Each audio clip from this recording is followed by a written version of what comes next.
오늘의 주요 뉴스입니다. 동해 심해 석유가스 매장 분석을 담당한 미국 액트지오사가 오늘 기자회견을 열고 이 프로젝트의 유망성은 상당히 높다고 밝혔습니다. 하지만 석유가스 테마주들은 일제히 급락해 변동성 확대에 주의가 필요하다는 지적이 나옵니다. 최태원 SK그룹 회장이 세계 최대 파운드리 업체 TSMC의 웨이 저자 회장을 만나 인공지능과 반도체 분야 협업을 강화하기로 했습니다. 앞서 ASML과 엔비디아를 찾은 최 회장은 글로벌 광폭 행보에 속도를 내고 있습니다. 삼성전자가 곧 공개될 새로운 폴더블 제품에 폴더블에 최적화된 갤럭시 AI를 선보일 예정이라고 밝혔습니다.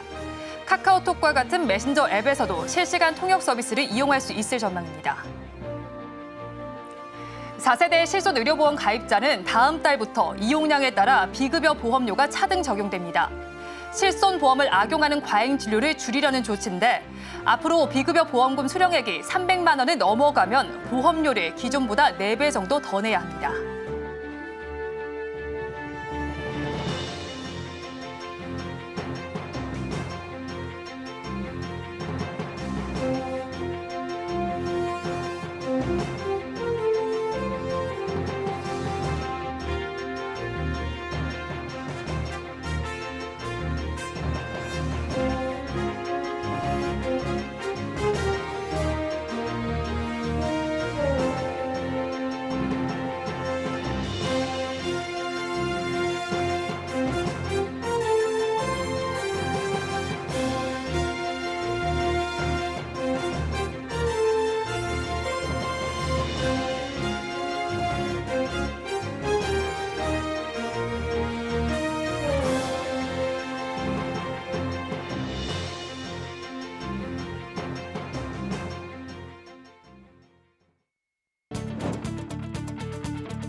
시청자 여러분 안녕하십니까? 6월 7일 금요일 센 경제 라이브 시작합니다. 첫 소식입니다. 동해 심해 가스전 탐사 자료를 심층 분석한 미국 자문업체 액트지오의 비토르 아브레오 고문이 기자회견을 열었습니다. 산유국의 꿈을 업고 관련 주식도 출렁이고 있는데 극심한 변동성 확대에 주의가 필요하다는 지적입니다. 김혜영 기자입니다. 지난 3일 윤석열 대통령은 경북 포항 영일만 앞바다에 140억 배럴에 이르는 석유와 가스가 매장돼 있을 가능성을 발표했습니다. 명확한 도출 근거가 부족하다는 지적에 분석을 담당한 미국 자문업체 액트지오 고문이 오늘 기자회견을 열었습니다. 핵심은 동해 심해는 석유와 가스 존재를 암시하는 제반 요소를 갖췄고 40억 배럴이 매장된 가이아나 리자 강구와 비슷한 구조라는 겁니다. 또한 추정 성공률은 20%로 프로젝트 유망성이 상당히 높다고 설명했습니다. So to summarize, the Ulan Basin is highly prospective, has the presence of all the key main elements already tested in wells.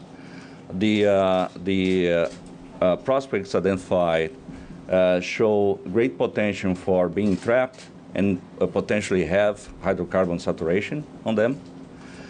And not only that, these early results are already calling attention of important international oil companies. 주식시장은 관련 테마주가 형성되며 롤러코스터를 타고 있습니다. 기자회견 전까지 무서운 상승세를 보였던 테마주들이 오늘은 대부분 하락세로 돌아섰습니다. 3거래일 연속 상한가를 기록한 동양철과는 7.6% 떨어진 1,411원에 마감했습니다. 대성에너지, 한국가스공사, 흥구석유, 중앙에너비스 등도 일제히 약세를 나타냈습니다. 휴스틸과 대성에너지, 흥구석유 등은 VI가 발동됐습니다. 증권가는 이 같은 변동성 확대를 경계해야 한다고 조언합니다. 하이투자증권은 장기적 관점이 요구되는 유전 개발의 특성상 이로 인한 과도한 단기 주가 급등은 주의할 필요가 있다고 강조했습니다. 또한 한국석유 등 사업과 다소 무관한 회사들이 테마주로 엮이는 경우도 있어 주의해야 한다는 조언입니다. 서울경제TV 김혜영입니다. 최태원 SK그룹 회장이 AI 리더십 확보를 위한 광폭 행보에 나서고 있습니다. 세계 최대 파운드리 기업인 TSMC의 웨이 저자 회장 등을 만나 인공지능과 반도체 분야 협업 방안을 논의했는데요. 앞서 4월엔 엔비디아 젠슨왕 CEO를 만나 파트너십 강화 방안을 논의하기도 했습니다. 글로벌 협력 네트워크 구축에 속도를 내는 모습입니다. 김효진 기자가 전합니다. 최태원 SK그룹 회장이 지난 6일 대만에서 웨이 저자 TSMC 이사회 의장을 비롯해 임원들과 만나 협력을 강화하기로 했습니다. 이 자리에는 광노정 SK하이닉스 사장도 함께했습니다. 최태원 회장은 인류에 도움이 되는 AI 시대 초석을 함께 열어가자고 메시지를 전하고 양사는 고대역폭 메모리 분야에서 SK하이닉스와 TSMC의 협력을 강화하기로 뜻을 모았습니다. SK하이닉스는 HBM4부터 성능 향상을 위해 베이스 다이 생산에 TSMC의 로직 선단 공정을 활용할 계획이고 이를 바탕으로 HBM4를 내년부터 양산할 예정입니다. 이어 SK하이닉스의 HBM과 TSMC의 코오스 기술 결합도 최적화해 HBM과 관련한 고객 요청에 공동 대응하기로 했습니다. 코오스 기술은 인터포저라는 특수 기판 위에 로직 칩인 GPU와 XPU, HBM을 올려 연결하는 패키징 방식으로 TSMC가 특허권을 갖고 있는 고유 공정입니다. 앞서 지난 4월 SK하이닉스와 TSMC는 기술 협력에 대한 양해각서를 체결한 바 있습니다. 최 회장은 지난해 연말부터 AI와 반도체 분야의 글로벌 협력을 위한 광폭 행보에 나서고 있습니다. 지난해 극좌에선 노광 장비 생산 기업인 네덜란드 ASML을 방문해 SK하이닉스와의 기술 협력을 협의했고 지난 4월엔 미국 세너제이 엔비디아 본사를 방문해 젠슨 황 CEO와 파트너십 강화 방안을 논의하기도 했습니다. 서울경제TV 김효진입니다. 삼성전자 MX사업부 개발실장인 최원준 부사장이 오늘 기고문을 통해 완전히 새로운 AI 경험을 제공하기 위해 곧 공개될 새로운 폴더블 제품에는 폴더블에 최적화된 갤럭시 AI를 선보일 예정이라고 밝혔습니다. 삼성전자는 올 하반기 갤럭시 언팩을 통해 새로운 폴더블 스마트폰과 갤럭시 AI를 공개할 예정입니다. 최원준 부사장은 폴더블은 갤럭시 제품 중 가장 다재다능하고 유연한 폼팩터며 갤럭시 AI와 함께 결합되면 더욱 새로운 가능성을 열 수 있을 것이라며 삼성전자가 채택한 하이브리드 AI는 온디바이스 AI의 속도와 안전성, 클라우드 기반 AI의 더 넓은 사용성을 균형적으로 제공하는 현실적이면서도 신뢰할 수 있는 솔루션이라고 설명했습니다. 특히 온디바이스 AI를 강화해 카톡 등 서드파티 앱에서도 실시간 통역이 지원될 것을 암시했습니다. 그는 곧 갤럭시 AI 실시간 통역 기능을 삼성전자 앱뿐만 아니라 음성 전화 기능을 지원하는 다양한 서드파티 메시지 앱으로 확대 적용할 계획이라며 이를 통해 사용자는 여행 중 만난 친구와 언어의 장벽 없이 다양한 앱을 통해 실시간 통역 기능을 활용해 여러 언어로 편리하게 소통할 수 있을 것이라고 말했습니다. LG전자가 올해 하반기 대만과 태국에서 가전 구독 사업을 시작합니다. 국내에서 성공 가능성을 확인한 구독 사업을 해외로 본격 확장한다는 계획입니다. 국내에 이어 해외 실적까지 더해지면서 오는 2030년 LG전자의 구독 사업 매출이 4조 원을 돌파할 것이란 전망이 나옵니다. 업계에 따르면 LG전자는 올해 하반기 대만과 태국에서 가전 구독 사업을 론칭하기 위해 준비 중입니다. 냉장고와 세탁기 등 대형 가전을 중심으로 현지에서 구독 사업에 나설 것으로 알려졌습니다. 태국은 이미 정수기, 공기청정기 같은 소형 제품군에서 구독 시장이 형성돼 있습니다. 대만의 경우 집 청소나 가전제품 케어 서비스가 성장 중이라 오프라인의 LG전자 브랜드샵 등을 기반으로 인지도가 높은 곳으로 꼽힙니다. LG전자 구독 사업은 올해 1분기 역대 최고 매출을 달성했습니다. 1분기 구독사업 매출은 지난해 같은 기간보다 72% 증가한 3,456억 원으로 집계돼 분기 기준 최고치를 기록했습니다. 지난해 구독사업 영역을 대형 가전과 홈 엔터테인먼트로 확장한 결과 가파른 성장세를 보이고 있는 겁니다. LG전자는 구독사업의 경쟁력이 확인된 만큼 대만과 태국 등 아시아를 시작으로 해외 진출국을 점차 확대해 나간다는 계획입니다. 4세대 실손의료보험 가입자는 다음 달부터 비급여 보험금 수령액에 따라 보험료가 차등 적용됩니다. 실손보험을 악용하는 과잉 진료를 줄이려는 조치인데요. 앞으로는 비급여 보험금을 100만 원 이상 수령하게 되면 보험료가 할증되고 수령액이 300만 원을 넘어가면 기존보다 4배 정도 더 내야 합니다. 김도하 기자의 보도입니다. 다음 달 1일부터 4세대 실손보험 가입자는 비급여 보험금 수령액에 따라 보험료가 할인되거나 할증됩니다. 실손보험 누수 원인으로 지목돼온 비급여 과잉 진료를 줄이기 위한 조치입니다.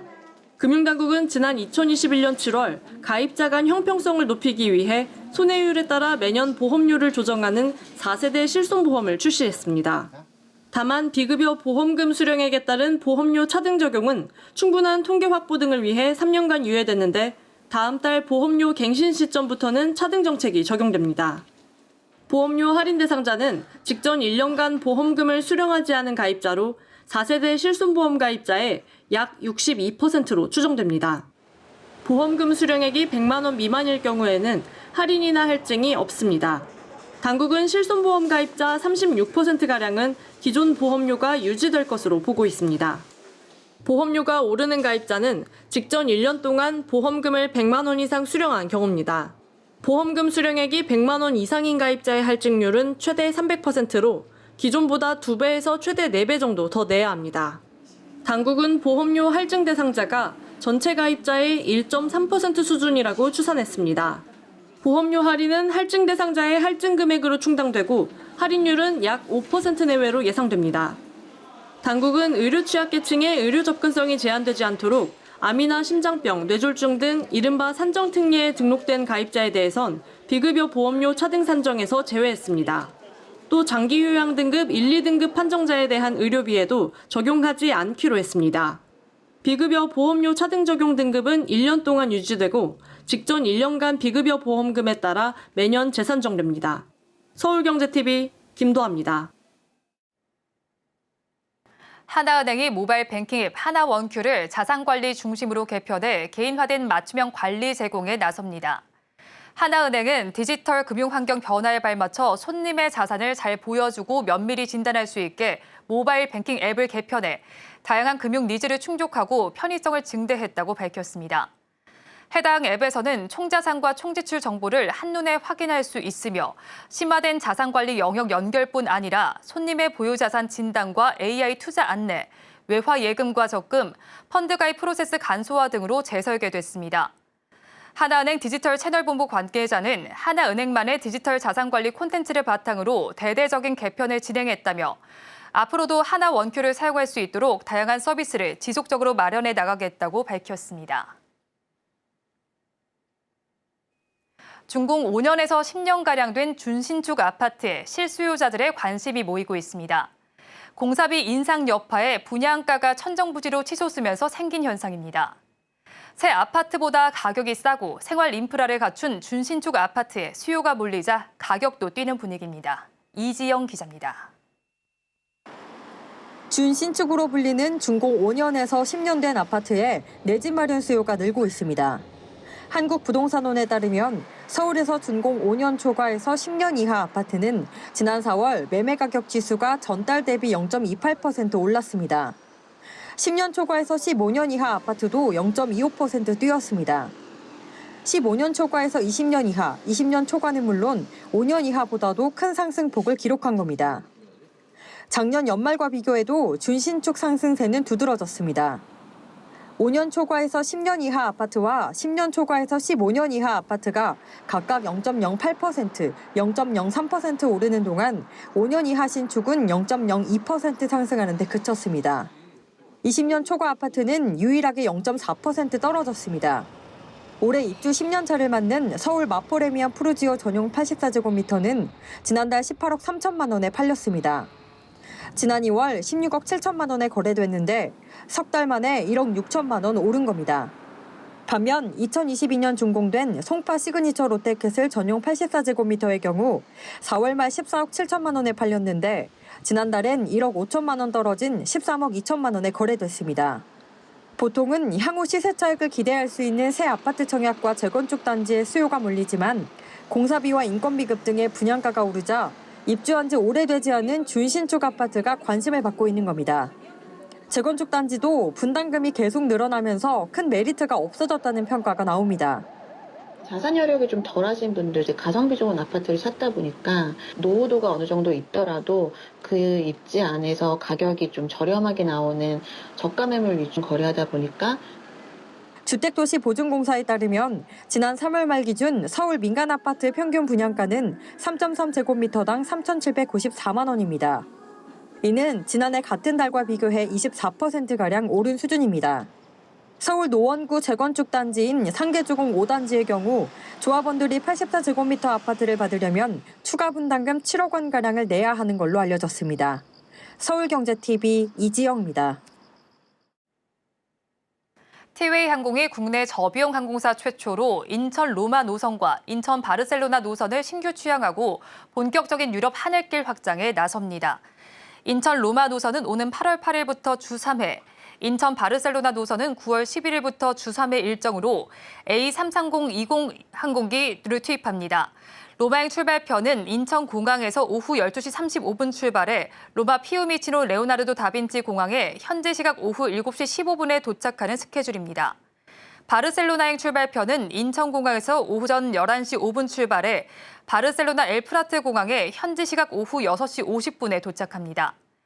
지난 2월 유럽연합 경쟁당국은 대한항공 아시아나간 기업결합을 조건부로 승인하면서 로마와 바르셀로나, 프랑크푸르트, 파리 노선의 경쟁 제한 우려가 있다며 티웨이 항공이 해당 노선에 진입할 것을 조건으로 부과한 바 있습니다.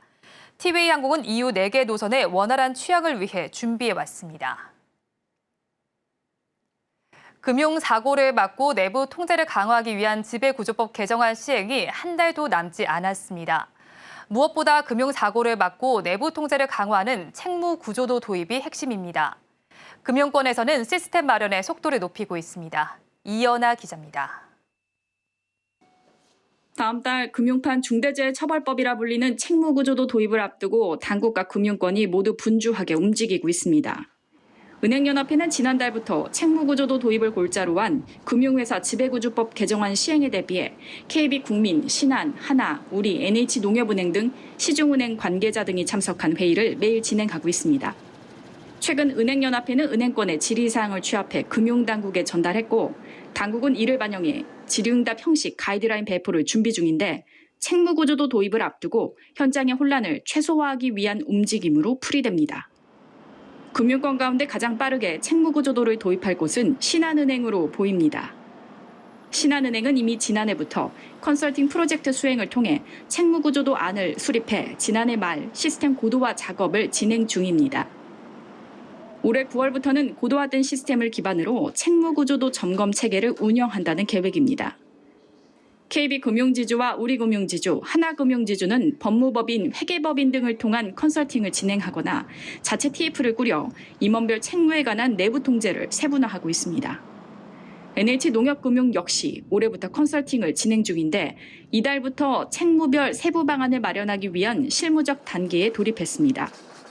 다음 달 새롭게 시행되는 책무구조도에는 임원의 책무가 지정 책임자, 금융영업, 경영관리별 책무 등으로 구체화되고 금융사고 등 내부 통제 위반 사항이 발생하면 임원 의무 조사와 당국의 결과 보고 등을 반드시 해야 하는 큰 차이가 있습니다.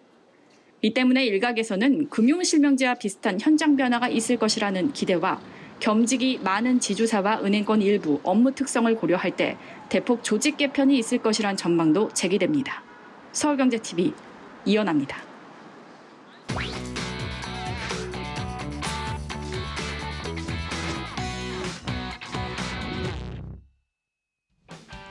위클리비즈 황희윤입니다. 반려견 사료 판매량이 아기의 분유와 이유식 판매량을 넘어섰다고 합니다. 지마켓이 올해 1월부터 5월까지 반려견 사료와 아기 분유, 이유식 판매량을 집계한 결과 사료가 분유, 이유식보다 2배 넘게 팔렸다고 합니다. 업계에서는 이를 저출산과 반려동물 양육 증가에 따른 것으로 해석하고 있습니다. 실제로 올해 합계 출산율이 0.6%대를 진입할 것이라고 전망되는 가운데 반려견을 키우는 집은 점점 늘어나고 있는 추세인데요. 농림축산식품부에 의하면 2022년 전국 등록 반려견 수는 302만 6천 마리로 2019년보다 44.6% 증가했다고 합니다. 아무리 저출산 시대라지만 반려견 사료 판매량이 아기 분유와 이유식을 넘어섰다는 이 소식은 조금은 충격적으로 다가옵니다. 티빙이 올해 1분기 약 400억에 가까운 적자를 낸 것으로 알려졌는데요. 그러나 5월 이용자 수는 꽤 늘어난 것으로 나타났습니다. 티빙은 5월 월간 활성 이용자 수가 731만 3,279명으로 전월 대비 약 25만 명 증가했다고 밝혔습니다. 반면 넷플릭스는 1,118만 3,916명으로 약 10만 명 감소했다는데요. 이는 티빙이 KBO 프로야구를 독점 유료 중계하고 최근 큰 인기를 얻은 드라마 선제업고 티어를 독점 공급한 결과라는 분석입니다. 특히 선제업고 티어 마지막 방송일이던 지난달 28일 일간 활성 이용자 수는 217만 4,111명으로 넷플릭스와의 격차를 약 13만 명으로 좁혔다는데요. 뿐만 아니라 일간 사용 시간도 넷플릭스를 처음 앞섰다고 합니다.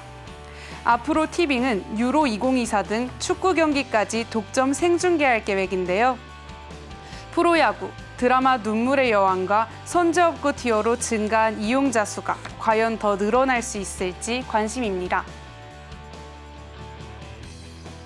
HY가 야구르트 판매를 넘어 음식 배달 시장까지 진출하겠다고 밝혔습니다. 이번 달부터 1인 가구 비중이 높은 서울 강서 지역에서 자사 배달 앱 노크를 시범 운영한다는 건데요. 점주 친화 정책을 앞세워 고정비, 가입비 등 없이 수수료 5.8%를 적용하고 점주에게 받는 배달비는 최대 거리 3km 2,500원의 고정요금제로 할증 없이 운영한다고 합니다. 또 업계 최초로 점주가 직접 하는 배달도 허용했다고 합니다. 그러나 배달의 민족 등 배달앱 3사가 업계를 주름잡고 있는 만큼 HY의 시장 진입과 경쟁이 어려울 것이라는 예상도 나옵니다. 이에 HY는 오랜 시간 일정 지역을 돌아다녀 지역 상권을 깨고 있는 일명 야구르트 아줌마, 프레시 매니저를 활용해 자사 배달앱을 로컬 플랫폼으로 키울 계획이라는데요. 점주 친화 정책부터 프레시 매니저 활용 전략까지 HY 노크가 배민을 추격할 수 있을지 관심이 모이고 있습니다. 최근 한국 문화가 큰 인기를 끌며 외국인 관광객이 증가하고 있는 가운데 면세업계에서는 마냥 웃지만은 못하고 있습니다. 면세점을 방문하는 외국인은 늘었지만 1인당 구매액은 줄어든 탓이라고 합니다. 실제로 지난 5월 면세점 방문 외국인은 80만 명으로 지난해 대비 81.6% 증가해 외국인 전체 매출이 3.1% 늘었지만 1인당 구매액은 220만 원에서 125만 원으로 43.2%가량 감소했는데요. 이는 중국의 경기 불황으로 중국인 구매력이 감소해 유커 매출 회복세가 더딘 점, 여행 트렌드가 소비에서 체험으로 변한 점, 고환율로 내국인 구매 부담이 커진 점 등이 원인이라고 합니다. 엔데믹 이후에도 면세점 불황이 이어지자 롯데 면세점은 희망퇴직 등 인력 구조 조정을 논의 중이라는데요. 중국 의존도가 높던 면세점 업계는 하루빨리 중국 경기가 회복되고 한중 관계가 개선되길 기대하고 있습니다. 위클리 비즈였습니다.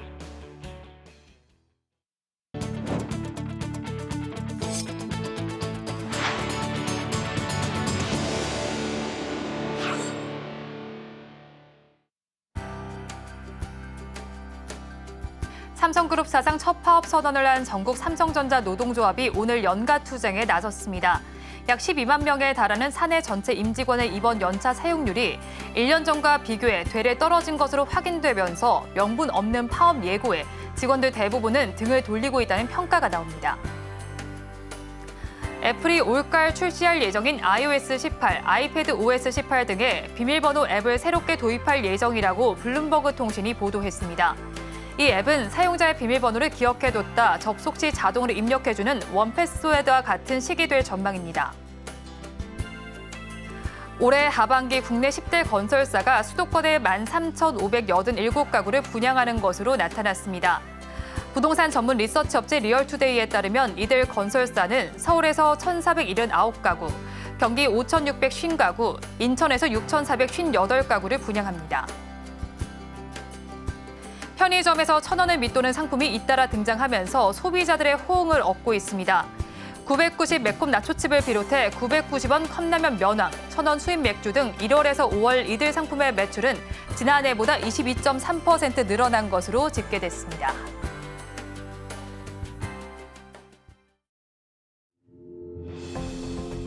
센 경제 라이브 마칩니다. 함께해 주신 여러분 고맙습니다.